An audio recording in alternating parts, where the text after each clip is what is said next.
She was only 12 when the world demanded her loyalty, a child bride, a pawn in a ruthless game of thrones. Yet from the shadows of war, she rose, not as a queen, but as something far more dangerous, a queenmaker. Without her, there would be no Tudors, no Henry VIII, no Elizabeth I, one woman against a kingdom torn apart, who would change history forever. This is the untold story of Margaret Beaufort. The night was cold and merciless. Outside the stone walls of Pembroke Castle, the wind howled like a banshee, rattling the shutters and clawing at the heavy oak doors. Inside, a girl no older than 13 clutched the bloodied sheets, her face pale, her lips trembling, and her body convulsed with waves of pain she could barely comprehend. She was Margaret Beaufort, barely past childhood, and she was about to bring a king into the world. The chamber smelled of tallow candles and sweat. Midwives hovered like crows, whispering prayers as they pressed cloths to Margaret's forehead and urged her to push. They knew what was at stake. At 13, Margaret's hips were narrow, her body unformed, and the dangers of childbirth were immense. The screams that tore from her throat echoed through the cold corridors, each cry a reminder that she balanced on a knife's edge between life and death. Childbirth in the 15th century was no gentle affair, even for grown women. For a child like Margaret, it was nothing short of a battle with mortality. The midwives exchanged fearful glances. They had seen this before. Girls forced into marriage, their bodies sacrificed on the altar of dynastic ambition. Many did not survive. Hours dragged on like centuries. Margaret drifted in and out of consciousness, muttering prayers to the Virgin Mary, her patron saint. Outside the chamber, men paced nervously, but none would dare enter. This was women's work, a sacred, bloody mystery. And then at last the cry of a newborn broke through the storm. A boy, frail but alive. His name was Henry Tudor. Margaret collapsed against the pillows, drenched in sweat, her body broken and her face etched with exhaustion. She had survived, though only barely. The physicians whispered that she would likely never bear another child. The birth had scarred her body permanently. Yet in that moment of weakness, something stronger was forged within her. Holding her fragile son, she swore to herself that his survival, his future, would be her life's work. Margaret's journey had begun in tragedy long before this night. She was born in 1443, the daughter of John Beaufort, Duke of Somerset, a man once favored by Henry VI, but disgraced after a failed campaign in France. When Margaret was barely a year old, her father died. Some said of illness, others whispered suicide, crushed by humiliation. Her mother was left destitute, her family's fortunes hanging by a thread. From her earliest days, Margaret understood what it meant to be powerless, a pawn in the deadly game of English politics. Her lineage, however, made her both valuable and vulnerable. She was a Beaufort, descended from John of Gaunt, son of Edward III, through his legitimized but once bastard line. This blood connection to royalty was enough to make her a potential prize in the turbulent world of 15th century England. Men would seek to control her, not for her beauty or her wealth, but for the claim that might pass through her womb. By the time she was 6, Margaret was already betrothed to John de la Pole, son of the powerful Duke of Suffolk. She was too young to even understand the concept of marriage, but the bargain was struck all the same. For the men who arranged it, Margaret's future was simply a chess piece to be moved across the board. But politics is fickle. The de la Poles fell from grace, Suffolk was executed, and the betrothal dissolved like smoke. Margaret had learned her first harsh lesson. In England's brutal dynastic struggles, loyalty was fleeting and alliances vanished as quickly as they appeared. When she was 12, her fate was sealed with cruel finality. She was married to Edmund Tudor, half-brother of King Henry VI. Edmund was 24, a man of ambition and calculation, while Margaret was still a child. Contemporary accounts suggest she was small, slight, and delicate, a girl better suited to books and prayer than the role of wife. Yet the law cared little for her innocence. The marriage was consummated, and within months, Margaret was pregnant. The reality of that pregnancy nearly killed her. Widowed before her son was born, Edmund succumbed to plague in 1456. Margaret carried her unborn child to term in the cold stone fortress of Pembroke. When the labor came, her body was pushed to its breaking point. She survived, but she was changed forever. Her voice trembled when she whispered her son's name for the first time, yet her eyes shone with a fire that belied her frailty. She would never again be anyone's pawn. Henry Tudor, the tiny infant who emerged from that bloody storm, was the sole legacy of her suffering. He was frail, weak, and vulnerable, yet he carried within him a thread of royal blood that would one day alter the destiny of England. Margaret understood immediately that his survival was not guaranteed. England was entering one of its darkest chapters, the Wars of the Roses, a brutal civil war between the rival houses of Lancaster and York. For her son to live and one day rise, Margaret would have to navigate a world of betrayal, shifting loyalties, and ruthless ambition. In that freezing castle chamber, as the wind howled beyond the walls and the child wailed in her arms, Margaret made a vow. She had lost her father, her childhood and her freedom, but she would not lose her son. If God had spared her life through this ordeal, it was for a purpose. She would dedicate every breath, every prayer, and every cunning scheme to Henry's survival. And if fortune smiled upon her, she would see him crowned as England's king. Thus began the story of Margaret Beaufort, a girl forced into womanhood, a widow at 13, a mother scarred in body but steeled in will. From that stormy night at Pembroke, her journey would stretch across decades of bloodshed and intrigue, through the rise and fall of kings, until her single frail child, born in pain and desperation, would sit upon the throne of England and found a dynasty that would change history. The story of Margaret Beaufort begins not with triumph, but with shadows, for she was born into a family already burdened by disgrace. In 1443, in the turbulent reign of Henry VI, Margaret came into the world as the daughter of John Beaufort, Duke of Somerset, and Margaret Beauchamp, a woman of noble but weary blood. Her birth should have secured her a life of wealth and influence. Instead, it cast her into a dangerous world where her very name was both a blessing and a curse. Her father, John Beaufort, carried the proud title of Duke of Somerset, but his reputation was stained by failure. Once a trusted commander in the waning stages of the 100 Years' War, he was sent to France to reclaim English territories. Instead, his campaigns collapsed in disaster. Cities fell, soldiers deserted, and whispers of cowardice followed him back across the Channel. In the brutal court politics of 15th century England, failure was not forgiven.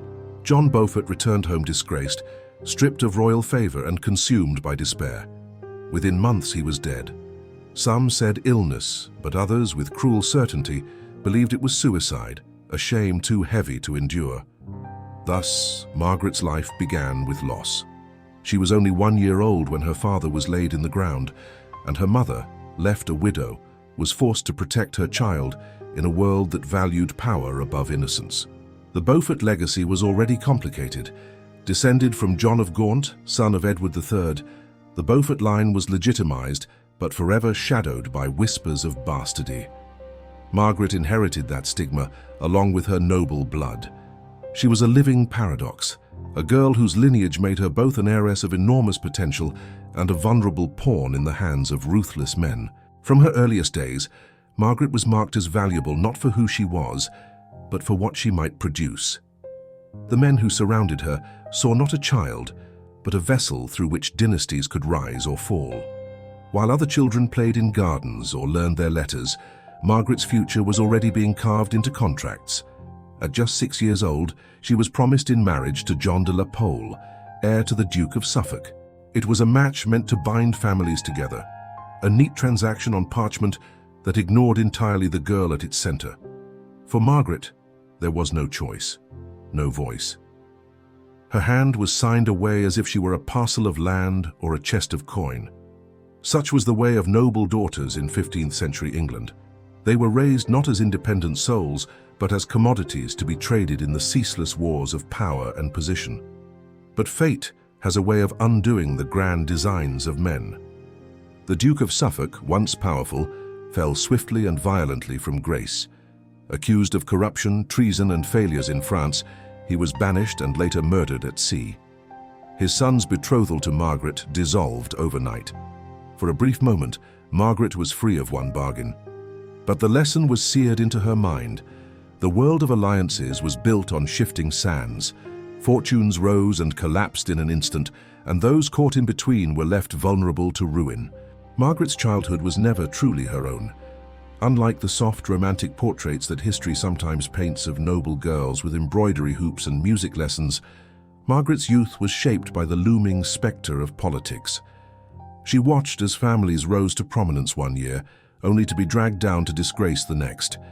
She learned that noble names offered no shield, that loyalty was a fragile fiction, and that her survival would depend not on the protection of others, but on her ability to navigate the storm for herself. Despite her youth, Margaret's piety and intelligence set her apart. Contemporary accounts suggest she was small, delicate, and solemn beyond her years. Some said she looked older than her age, not in body, but in her eyes that carried the weight of understanding no child should bear. Faith became her refuge. While other girls might have dreamed of courtly dances or fine gowns, Margaret turned to prayer and discipline. She whispered the rosary with fervent devotion, her hands clasped so tightly that her knuckles whitened. Perhaps it was faith that gave her strength, or perhaps it was simply the only armor left to her. Her mother, Margaret Beauchamp, did what she could to protect her daughter. Yet in a world dominated by men, even the most devoted mother could only delay, not prevent, the inevitable. By the time Margaret reached 12, her destiny was once again decided by others. She was to marry Edmund Tudor, the half-brother of King Henry VI. It was not a union of hearts, but of politics, designed to secure alliances and strengthen the fragile house of Lancaster. To understand the weight of this decision, one must remember that Margaret was still a child, scarcely more than a girl on the cusp of adolescence. 12 years old, an age when most modern children are still guided by parents, still learning the basics of life. Yet in 15th century England, 12 was considered marriageable, her body seen as a vessel, her womb as currency. Margaret may have prayed for deliverance, but her prayers went unanswered. She was sent into Edmund's household. Her childhood ended in an instant. Whatever innocence remained to her was stripped away by a world that cared nothing for her youth or fragility.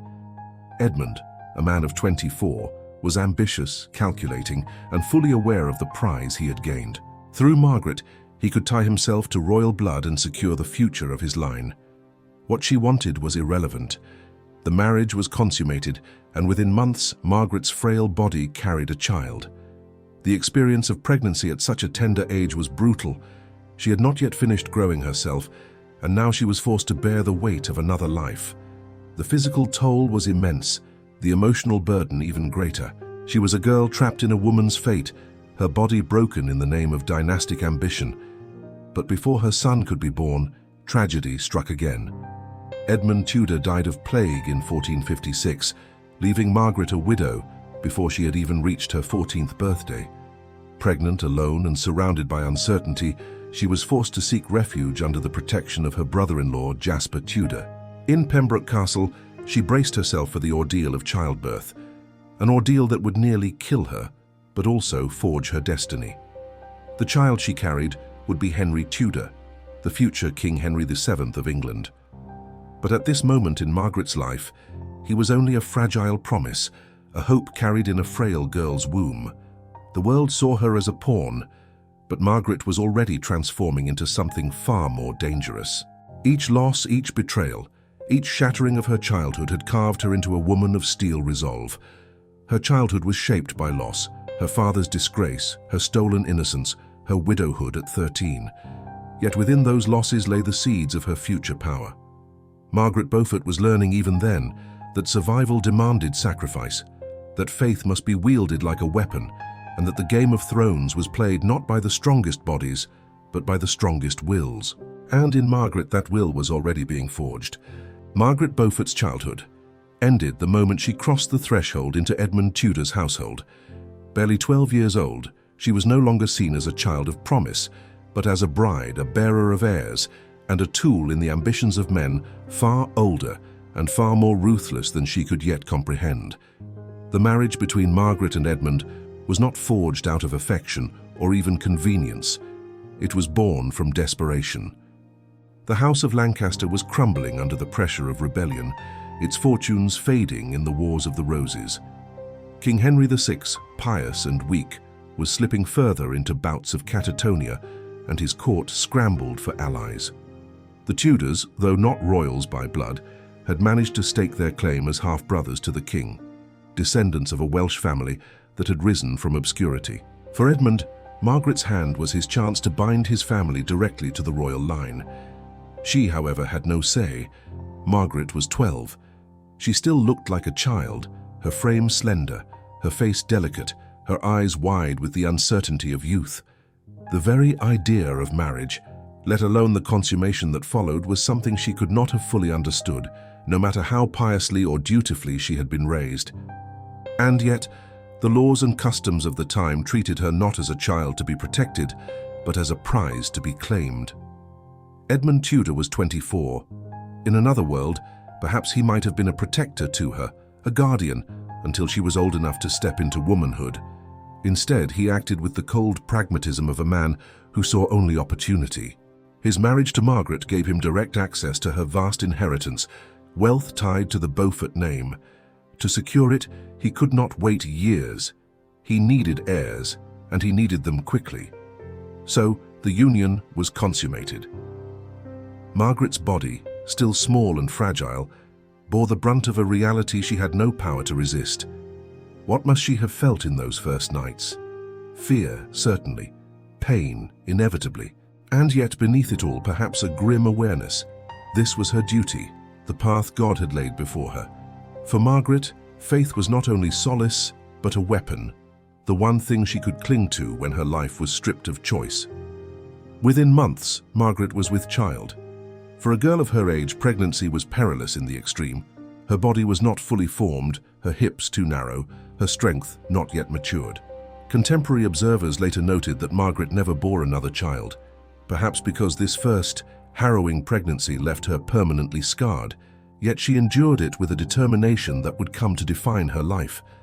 If others saw her as a vessel, she resolved to be a vessel of destiny. The weight of that destiny pressed even heavier when Edmund Tudor fell ill. In 1456, while the Wars of the Roses continued to churn England into chaos, plague swept through the land. Edmund, still young and ambitious, was struck down. Within weeks, he was dead. Margaret, at just 13, was left widowed, pregnant, and utterly alone. Imagine the scene. A girl not yet grown, veiled in mourning black, her belly swollen with a child, standing in the cold halls of a Tudor castle. All around her, men whispered of inheritances, of who would control her lands and her person now that her husband was gone. She had lost her father as a child, her betrothal as a girl, her husband as a young bride. Loss followed her like a shadow. And yet, rather than break her, it hardened her. Margaret turned to the only ally she had left, Jasper Tudor, Edmund's brother. Where Edmund had been calculating and urgent, Jasper was more cautious, more protective. He took Margaret into his care at Pembroke Castle, ensuring she had shelter and security in her most vulnerable hour. But even Jasper's guardianship could not shield her from the trial ahead. In January 1457, Margaret gave birth to her only child, Henry Tudor. She was 13 years old. The labor nearly killed her. Accounts suggest that her small frame struggled for hours, the ordeal leaving lasting damage. That she survived at all was remarkable.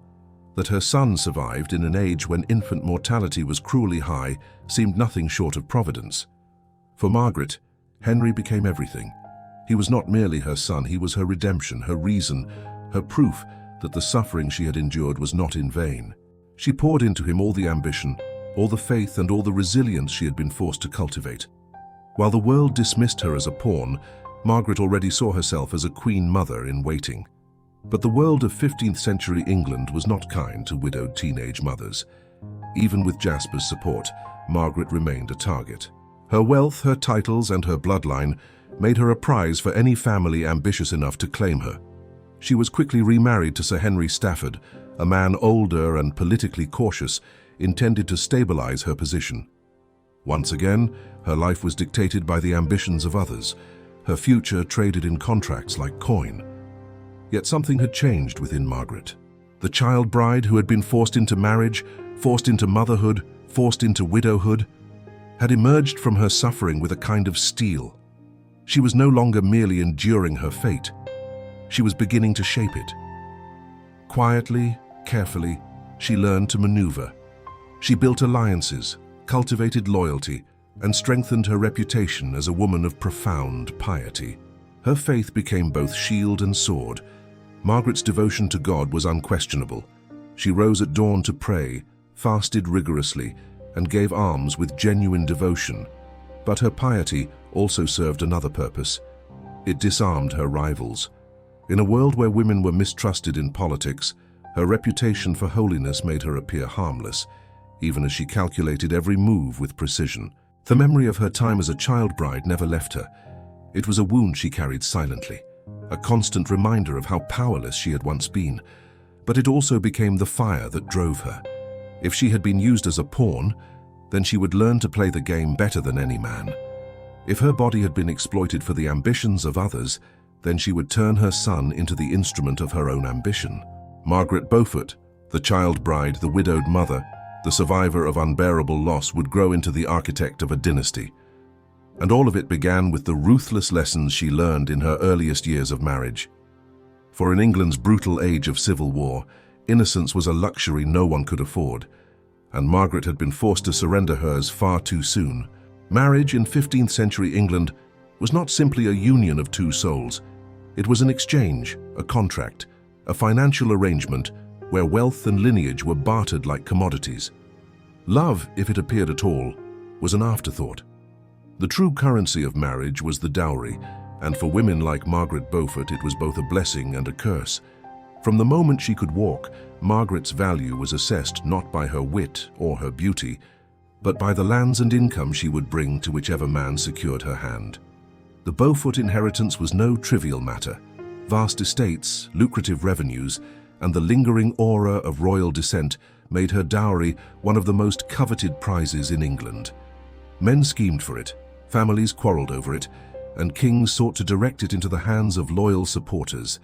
To understand Margaret's world, one must step back and see the larger game at play. England in the 15th century was a realm battered by war and drained by the failures of its kings. The 100 Years' War had ended in humiliation, with England stripped of nearly all its French possessions. The Wars of the Roses had erupted soon after, tearing the nobility into factions of Lancaster and York. Fortunes rose and fell on the turn of a battle.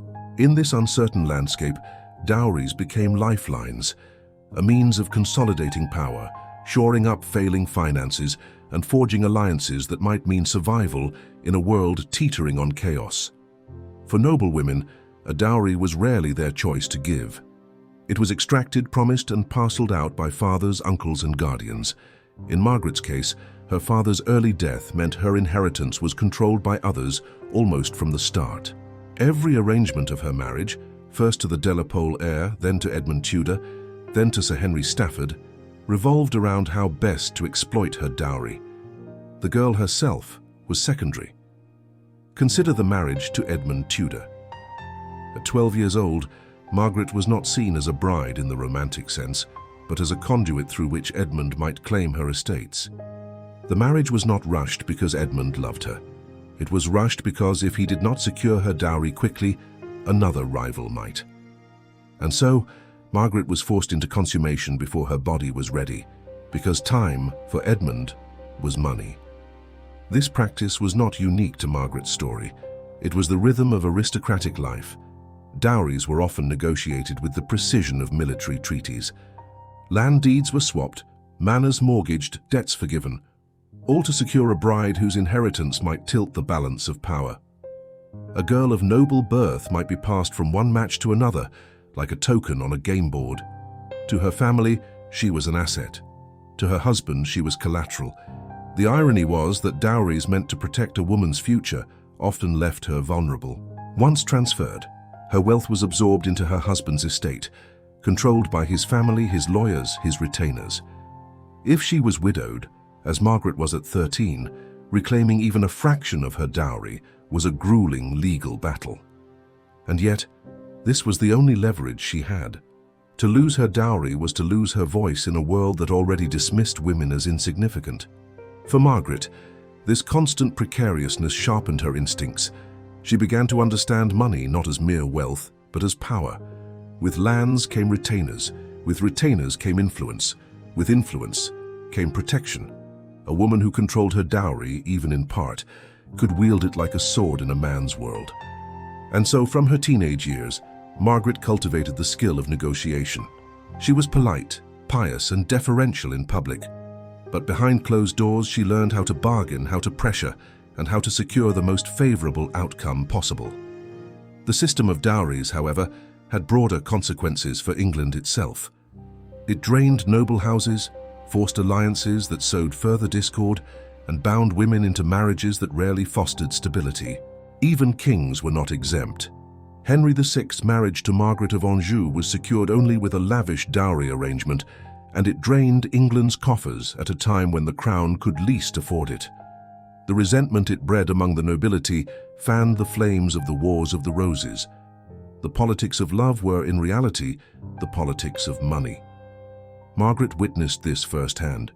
She saw how entire armies might be raised or dismissed based on who could afford to marry into the right family. She saw how dowries became weapons, used to sway loyalties from Lancaster to York and back again. She saw how the promises of security tied to marriage often dissolved into further conflict as husbands squandered their wives' wealth or turned it into instruments of their own ambition. The paradox of the dowry system lay in its cruelty. On the surface, it was designed to protect women, ensuring they brought resources into a marriage and retained a claim to some portion of it if widowed. In reality, it was a mechanism to strip them of independence. A woman's fortune became her husband's. Her rights to it were mediated by lawyers and relatives. Her voice was smothered by the contracts men wrote in her name. But Margaret Beaufort was not a woman to accept erasure. Her early losses had taught her that survival depended on more than faith. It required strategy. In every marriage, every guardianship, she studied the flow of money as carefully as a general studies the terrain of battle. She learned to exploit the letter of contracts, to call upon royal favor when her dowry was threatened, and to build networks of allies who understood that supporting her was profitable. By the time her son Henry Tudor grew into manhood, Margaret had transformed the very meaning of her dowry. What had once been a vulnerability, the reason men sought to control her, had become her shield. She retained enough control of her estates to finance networks of Lancastrian exiles, to sustain her household as a center of loyalty, and, when the decisive moment came, to support Henry's bid for the throne. Without her dowry, the Tudor claim would have withered in obscurity. With it, she turned her son's fragile birthright into a dynasty. The story of dowries in the 15th century is a story of exploitation, of girls treated as coin. But in Margaret Beaufort's hands, the dowry became something more. She endured the system, suffered under it, and ultimately bent it to her will. Her life was proof that even within structures designed to strip women of power, there was room for resistance, for calculation, for the quiet accumulation of influence. The economy of dowries was a harsh school. It taught Margaret that wealth was survival, that contracts were weapons, and that nothing, not even her body, was beyond the reach of politics. Yet it also taught her that power could be wrestled from the very chains meant to bind her. For every loss, she found a way to transform it into opportunity. And it was this lesson, learned as a teenager, reinforced through every marriage, that would carry her into the deadly arena of English politics. She had been a child bride, a widow, a pawn, but with her dowry and with her son, she was beginning to sharpen herself into something far more dangerous. A player, a conspirator, a mother who would stop at nothing to see her child crowned king. Faith permeated every corner of 15th century life. It was not simply a matter of private belief, but the organizing principle of society. Kings ruled by divine right, peasants toiled under the promise of heavenly reward, and every birth, marriage, and death was carefully overseen by the church. For someone like Margaret Beaufort, faith was both a personal anchor and an ever-present instrument of control. The medieval church did not merely guide souls, It legislated morality, dictated daily rhythms, and weighed heavily upon matters as intimate as love, sex, and family. The Church's teachings on pleasure were stark and unforgiving. Desire was dangerous, passion suspect, and physical enjoyment often condemned as sin. This view had deep roots, stretching back to early Christian theologians like Augustine, who framed sexual desire as the clearest evidence of humanity's fall from Eden. If Adam and Eve had once lived in perfect harmony, untainted by lust, then the shame that followed their disobedience seemed to prove that physical pleasure was the devil's snare. By Margaret's time, this theology had been codified into rigid rules that governed not just monks and priests, but ordinary men and women. Marriage itself was tolerated by the Church, but only grudgingly. It was seen not as a celebration of love, but as a concession to human weakness, a means of containing lust within boundaries that might still yield legitimate heirs. Even within marriage, pleasure was suspect. Couples were expected to approach intimacy with solemnity, not joy. Manuals for confessors advised priests to ask whether couples had felt delight in the act, and if so, to instruct them to repent. Passion was equated with corruption, pleasure with sin. The ideal was procreation without enjoyment, as if the body itself had to be tricked into fulfilling its duty while the soul kept its distance. The Church went further, constructing a calendar that restricted intimacy to such an extent that married couples were left with only a handful of permissible days each year. No relations on Sundays, which were holy. None during Lent or Advent, the great seasons of fasting and preparation. None on feast days honoring saints. None during a woman's menstrual cycle, during pregnancy, or while breastfeeding. The rules multiplied until they formed a labyrinth of prohibitions. What was left was not the natural rhythm of a marriage, but a pattern of denial that rendered desire nearly impossible without guilt. For women, these teachings were especially oppressive. The Church perpetuated the belief that women were inherently more lustful, more prone to temptation, and therefore more dangerous to the souls of men. Female sexuality was cast as both alluring and destructive, a weapon wielded by the devil. Eve's sin was invoked endlessly as proof of women's weakness, and this theological suspicion seeped into every law and custom. A woman who expressed desire risked being labeled impure, while one who resisted her husband's claims could be accused of defiance against the natural order. It was a no-win situation, one that kept women trapped between silence and shame. Margaret Beaufort's own life illustrates the toll of this worldview. Married at 12 and forced into motherhood before her body was ready, she lived at the sharp edge of these doctrines. Childbirth nearly killed her, and the trauma left her unable to bear more children. But the Church, with its rigid teachings, offered little comfort. Suffering was sanctified, even celebrated as proof of virtue. To endure pain was to imitate Christ. To embrace hardship without complaint was to win merit for the soul. Margaret internalized this outlook deeply. She became known for her piety, for her strict observance of fasting and prayer, for her disdain of frivolity. But beneath this devotion lay a life marked by enforced restraint, by the lingering shadow of a system that distrusted the body and exalted suffering. The consequences of the Church's war on pleasure rippled far beyond individual marriages. It shaped politics, economics, and society itself. Marriages were less about companionship than about duty, lineage, and obedience. Children were born into households where affection was restrained, where expressions of joy were muted, where the body was treated as suspect. A culture of guilt was cultivated deliberately, keeping people in need of confession, penance, and the guiding hand of the clergy. The Church's authority thrived on this dependency, for if ordinary men and women were taught to distrust their own impulses, they would turn ever more readily to priests for absolution. At the same time, the gap between teaching and practice was glaring. The nobility, for all their outward piety, often pursued affairs, maintained mistresses, and fathered illegitimate children. Kings and lords broke the rules with impunity, but the Church, dependent on their patronage, often turned a blind eye. It was the powerless who bore the full weight of doctrine, the peasant woman scolded for sin, the widow condemned for lust, the abandoned wife forced into penance. Hypocrisy was woven into the fabric of medieval religion, and everyone knew it. Yet to challenge it was unthinkable, for the church controlled salvation itself. To defy the priests was to risk eternal damnation. For Margaret, this paradox was central. She was both devout and calculating, sincerely committed to her faith yet acutely aware of its political uses. Her reputation as a holy woman shielded her from suspicion, allowing her to maneuver in dangerous times without appearing ambitious. She endowed colleges, sponsored religious houses, and cultivated an image of saintly austerity. To her supporters, she seemed the very model of Christian womanhood. Yet behind this mask, she wielded her piety as a weapon, forging alliances with bishops, currying favor with confessors, and ensuring that her son's cause was wrapped in the aura of divine legitimacy. The Church's suspicion of pleasure thus played into her hands. By presenting herself as chaste, self-denying, and untouched by worldly temptations, Margaret distinguished herself from the corrupt nobility around her.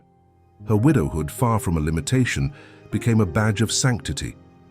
Her refusal to remarry after her third husband's death reinforced the image of a woman wholly devoted to God and to her son. In a world where female desire was condemned, she turned the absence of desire into power. But this came at a cost. The human warmth of companionship, the simple joys of life were sacrificed on the altar of piety. Margaret's identity was shaped by loss, by trauma, and by the Church's relentless insistence that suffering was holy. Whether she embraced this willingly or simply endured it is difficult to say. Yet the result was unmistakable. A woman forged in the crucible of restraint, hardened by doctrines that equated joy with sin, and armed with a sense of divine mission that left little room for hesitation. The Church's war on pleasure left scars on an entire generation.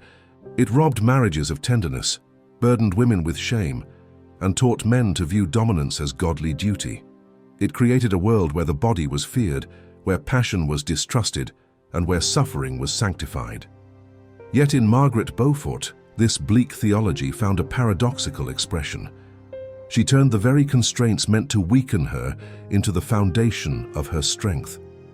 By embracing the image of the pious widow, she gained moral authority that few dared challenge. By denying herself, she claimed a kind of sanctified power. The legacy of this system was not confined to Margaret's lifetime. It echoed through the Tudor dynasty she helped to found. Henry VII, her son, would cultivate an image of solemnity and restraint, in stark contrast to the reckless excesses of his Yorkist rivals. His reign bore the imprint of his mother's austere faith, her suspicion of indulgence, her belief that discipline was the path to survival. Even Henry VIII, though he would later rebel spectacularly against the Church's constraints, was shaped in youth by the same climate of suspicion and control. The Tudor obsession with legitimacy, morality, and public image was born from Margaret's world, a world where the Church dictated not only how one prayed, but how one loved, ate, and lived. In the end, the Church's war on pleasure was a war on humanity itself. It sought to strip away joy, to cage desire, to turn every impulse into a cause for guilt. Yet out of this harsh soil grew figures like Margaret Beaufort, whose resilience, piety, and political genius were honed by the very doctrines that sought to suppress her. She was both victim and victor, scarred by the system yet able to use it to her advantage. And in her story, we see the larger truth of medieval religion, that it bound people in chains, but also, paradoxically, gave them tools to endure, to maneuver, and, for a rare few, to triumph. In the dimly lit halls of medieval castles and the shadowed corners of parish towns, there thrived a world that dared not speak its name, a world of stolen glances, whispered promises, and passions kept behind closed doors. The Church thundered against lust, society condemned illicit unions, and the penalties could be ruinous. Yet, for all the rules, for all the stern sermons and fearful warnings, human desire found ways to slip through the cracks. Marriage in the 15th century was rarely about affection, let alone love. For the nobility, it was a contract, a bond of estates, titles, and dynasties. The dowry was more important than the bride's smile, the alliance more critical than her heart. In this environment, personal longing was often ignored, dismissed or sacrificed to duty. But the human heart, and more dangerously the human body, were not so easily tamed. Forbidden loves flourished in the shadows, and secret affairs became both a source of scandal and a quiet rebellion against the iron cage of custom. These affairs, however, were rarely equal in risk. Men, especially those of high status, often pursued extramarital liaisons with impunity. Kings, lords, and knights were notorious for maintaining mistresses. Henry VI, Margaret Beaufort's king in her youth, was unusual precisely because he was seen as chaste, a rare exception in a world where the royal bedchamber was usually crowded with more than just a queen. Other monarchs were less discreet. Edward IV of York, Margaret's eventual rival through her son, was infamous for his appetite, fathering numerous illegitimate children. To the nobility, a mistress was almost a badge of power, an indulgence accepted so long as discretion was maintained. For women, the stakes were far deadlier. A noblewoman discovered in adultery could be disgraced, divorced, or even executed. A peasant woman might be cast out of her village or branded a harlot. For Margaret's generation, the story of Catherine Howard, Henry VIII's ill-fated fifth wife, executed for her youthful affairs, lay in the future. But the lesson was already well known. Women's bodies were battlegrounds for honor and control. To yield to forbidden love was to risk everything. And yet, women did. The chronicles, filled as they are with sermons and laws, also preserve tantalizing glimpses of transgression. Letters written in secret, rings exchanged in private, poems that flirt with the boundaries of respectability. In courtly culture, the very act of loving outside of marriage was romanticized through the concept of courtly love. Knights pledged devotion to ladies who were not their wives, composing verses that celebrated their unattainable beauty. This ritualized longing was often performed in public, but expected to remain symbolic. Still, the line between metaphor and reality was easily crossed, and not a few noble romances began as courtly gestures before slipping into real passion. Margaret Beaufort herself was not associated with scandal.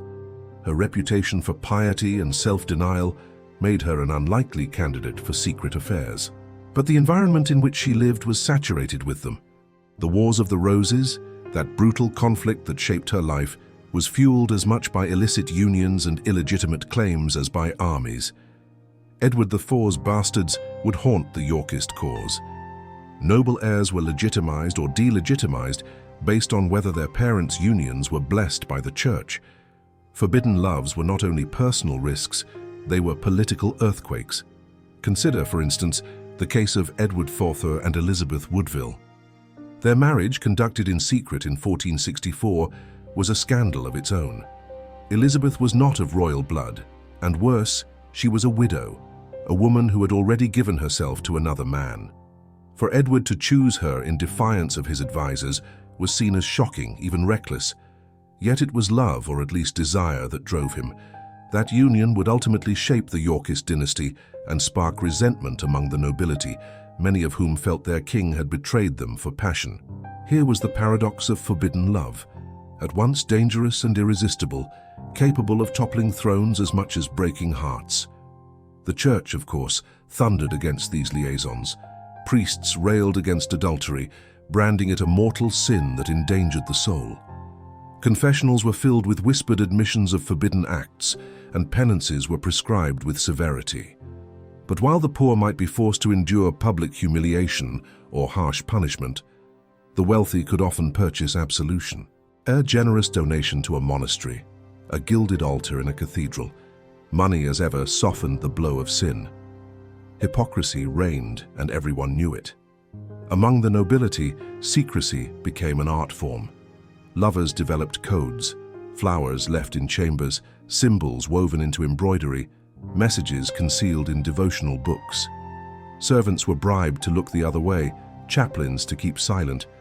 The very harshness of the laws against adultery created a culture of ingenuity, where passion was encrypted in every gesture. It is little wonder that medieval literature is filled with tales of lovers risking everything to be together. Reality mirrored fiction, and fiction gave reality its justification. But there were darker sides to this hidden world. Affairs were not always consensual. Noblemen often forced themselves on women of lower status, who had little power to resist. Servants, peasants, and even nuns could find themselves trapped in liaisons they could not escape. When discovered, it was often the woman who bore the brunt of the blame, while the man escaped with little more than a tarnished reputation. Forbidden love was not always the sweet defiance of poetry. It could be exploitation, masked by secrecy. Margaret's son, Henry Tudor, would later navigate these treacherous waters himself. As a young exile in Brittany, he was closely watched to prevent any scandalous entanglements that might endanger his political future. Once king, Henry VII cultivated a reputation of restraint, avoiding the flamboyant affairs that had damaged Edward IV. Yet even he was not untouched by the currents of passion and rumor. Illegitimate children, whispers of dalliances, and the constant suspicion of betrayal lingered around every court in Europe. The persistence of these affairs reveals a simple truth. Laws and sermons could not erase desire. They could only force it underground. And underground, it often grew stronger, charged with the thrill of secrecy and the danger of discovery. For some, forbidden love was an act of resistance against a system that denied affection in marriage. For others, it was a reckless indulgence that risked ruin.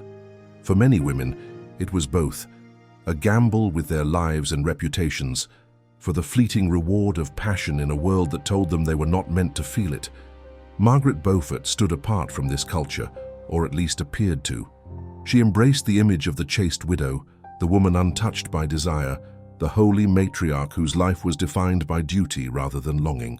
But the very need to craft this image reveals how pervasive forbidden love truly was. To distinguish herself, she had to reject what so many others embraced. Her piety was not simply personal, it was a political weapon, a shield against suspicion in a world where affairs could destroy dynasties. Forbidden loves and secret affairs shaped the very fabric of medieval politics.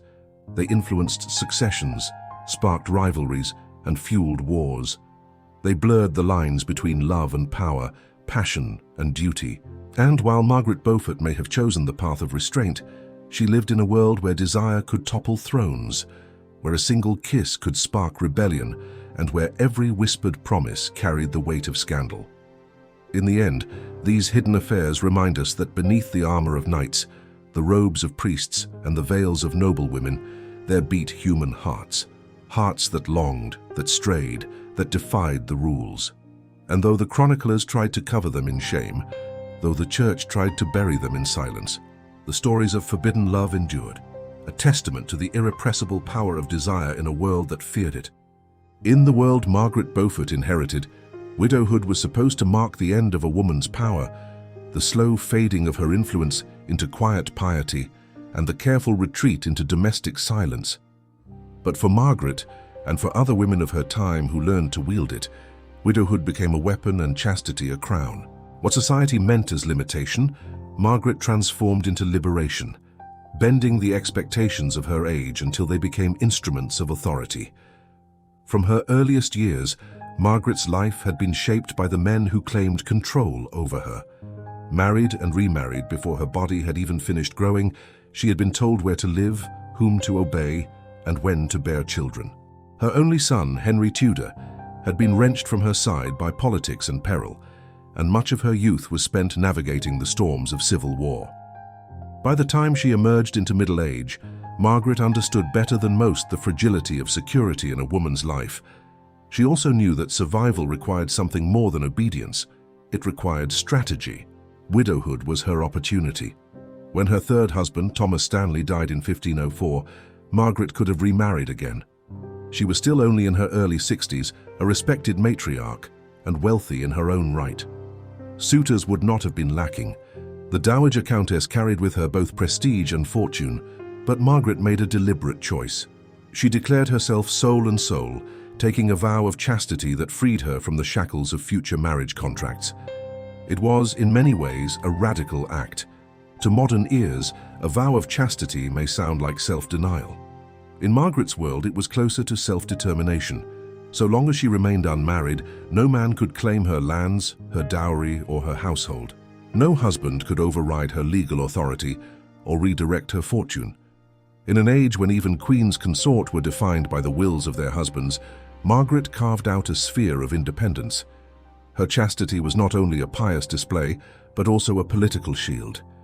And through it she consolidated one of the most unusual positions a woman could hold in late medieval England. The Church blessed this choice.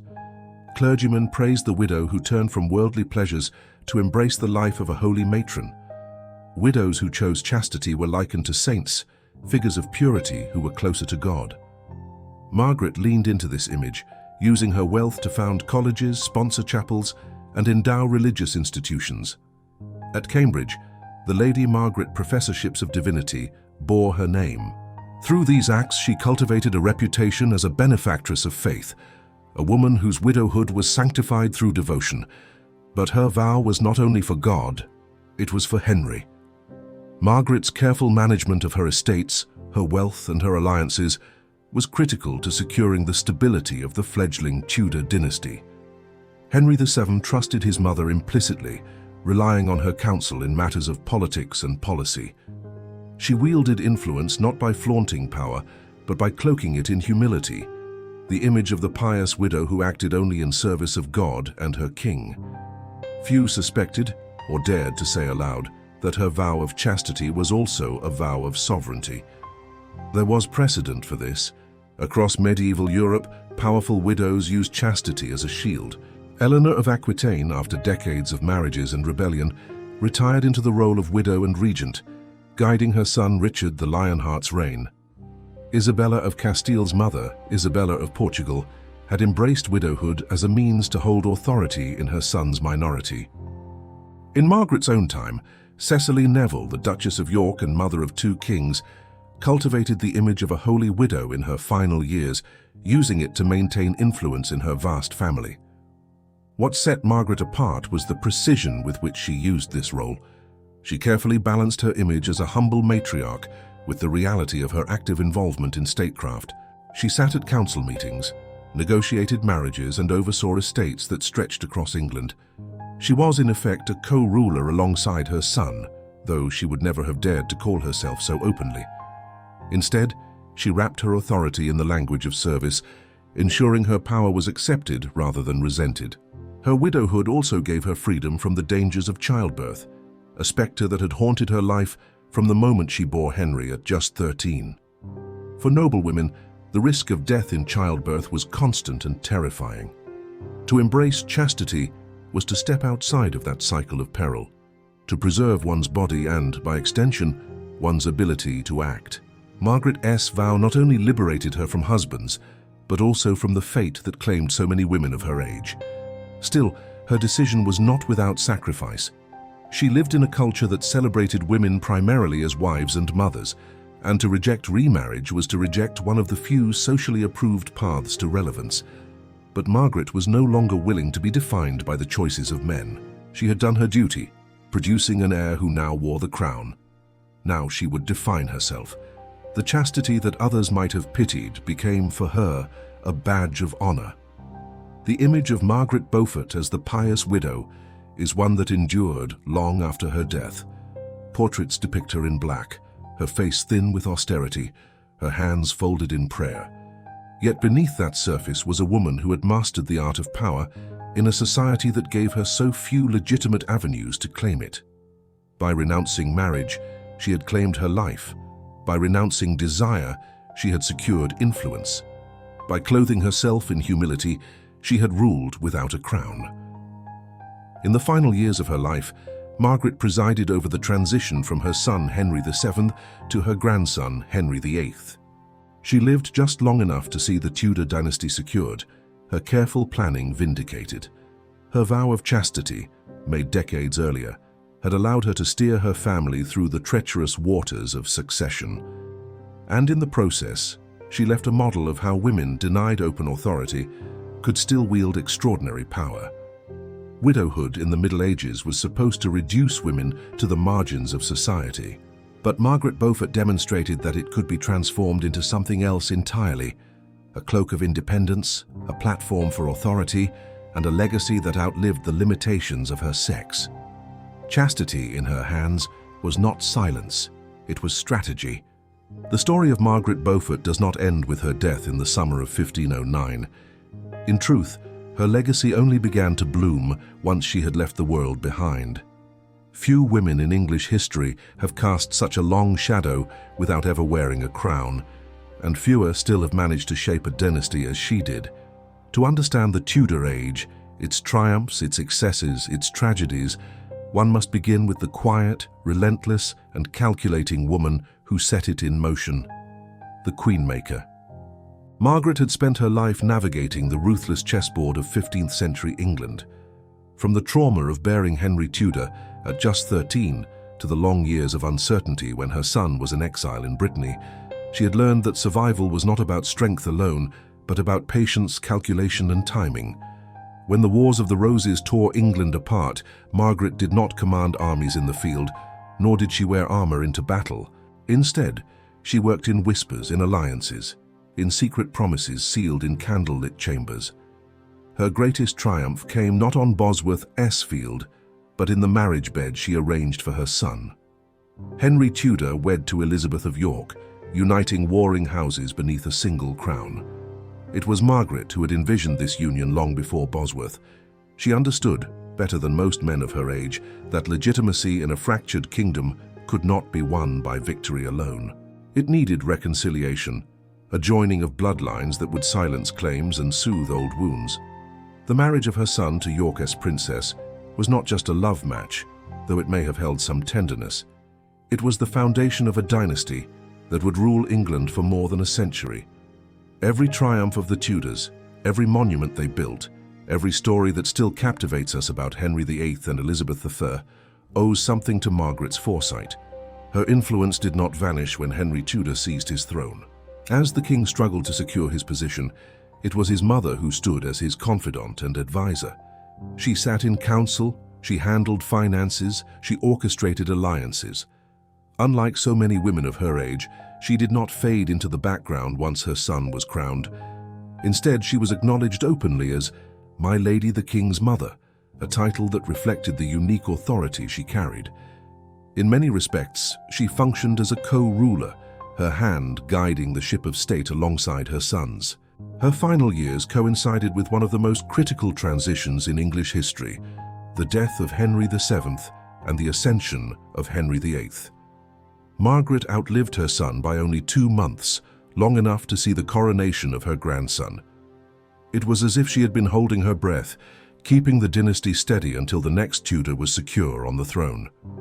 Then, her duty fulfilled, she slipped quietly away.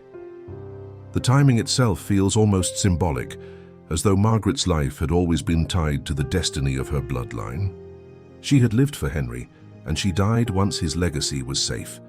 The Tudors who followed would reshape England in ways Margaret could not have fully imagined. Henry VIII would shatter the power of the Catholic Church in England, while Elizabeth I would oversee a golden age of exploration, art, and national pride. Yet the foundations of their power, the legitimacy of their crown, rested squarely on the shoulders of the woman who had maneuvered, schemed, and endured to give her son the throne. Without Margaret Beaufort, there would be no Tudor dynasty. Her legacy is not simply political, it is also intellectual and spiritual. Through her patronage, she left enduring marks on England's educational and religious landscape.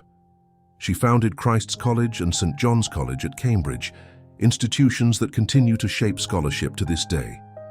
She endowed professorships, promoted the translation of religious texts, and supported printing in England at a time when ideas were beginning to move faster than armies. Her deep piety, coupled with her shrewd understanding of power, meant that her influence extended far beyond her lifetime. When scholars lectured under the Lady Margaret Professorships of Divinity, they spoke with the voice of her patronage. Margaret also redefined what female power could look like in the late medieval world. She was never a queen, never a warrior, never even the head of her own household in the traditional sense. Yet she proved that influence could be exercised through patience, intellect, and relentless determination. Her vow of chastity, her careful cultivation of piety, her image as the devout widow, these were not merely personal choices. They were the armor she wore, the disguise that allowed her to wield authority in a society that mistrusted powerful women. Where other noblewomen were trapped by marriages and silenced by men, Margaret found a way to make her widowhood her fortress and her chastity her crown. Her story forces us to rethink the very idea of power in history. Too often we imagine it only in terms of battles and thrones, swords and crowns. But Margaret Beaufort demonstrates that power can also be subtle, whispered rather than shouted, woven into the fabric of alliances, and sealed with vows that seem humble but conceal immense ambition. She was not a conqueror, but she conquered nonetheless. Perhaps the greatest testament to her legacy is how easily it can be overlooked. The Tudors themselves became such towering figures that Margaret sometimes appears only in the background of their story. Yet without her there is no Henry VII, no Henry VIII, no Elizabeth III. She was the architect who laid the foundation stones, the strategist who ensured the survival of her line. Even her enemies, if they were honest, would have admitted that she was a force to be reckoned with. Her tomb in Westminster Abbey reflects this duality of humility and power. She is depicted kneeling in prayer, hands folded, her gaze fixed heavenward. It is the image of a devout widow humble before God. Yet the location of her burial, among kings and queens, tells another story. Margaret Beaufort never wore a crown, but she rests among those who did, her place secured by the dynasty she created. In stone and memory, she remains both servant and sovereign, both mother and maker of kings. The title she earned in life, the King's Mother, was too modest. Margaret Beaufort was the mother of a dynasty, the quiet architect of one of England's most transformative ages. She began as a child bride in a world that sought to use her as a pawn. She ended as the queenmaker, the matriarch who bent fortune to her will. In her story, we see not only the survival of a woman in a ruthless world, but also the triumph of strategy, patience, and sheer unyielding resolve. Her legacy is not just history. It is a reminder of how power works. Not always in the loud, visible gestures of kings and generals, but in the careful, hidden maneuvers of those who seem, at first glance, powerless. Margaret Beaufort teaches us that history is not only made by those who wear crowns, but also by those who make the crowns possible. So when we speak of the Tudors, of the ruthless Henry VIII, of the brilliant Elizabeth II, of the turbulent birth of modern England, we should remember the woman in black hands clasped in prayer eyes, set on something beyond herself. For behind the glittering legend of the Tudors stands the quiet determination of Margaret Beaufort, the queenmaker who never needed a throne to change the course of history. History remembers kings and queens, but behind every throne stands a power greater than the crown itself. Margaret was that power, a queenmaker. Her story is one history almost forgot, until now. If you want more untold stories of power, betrayal, and forgotten rulers, then join us here at History Vault. Subscribe, share this video, and help us uncover the shadows of the past, one dynasty at a time. History Vault, where the past is never buried.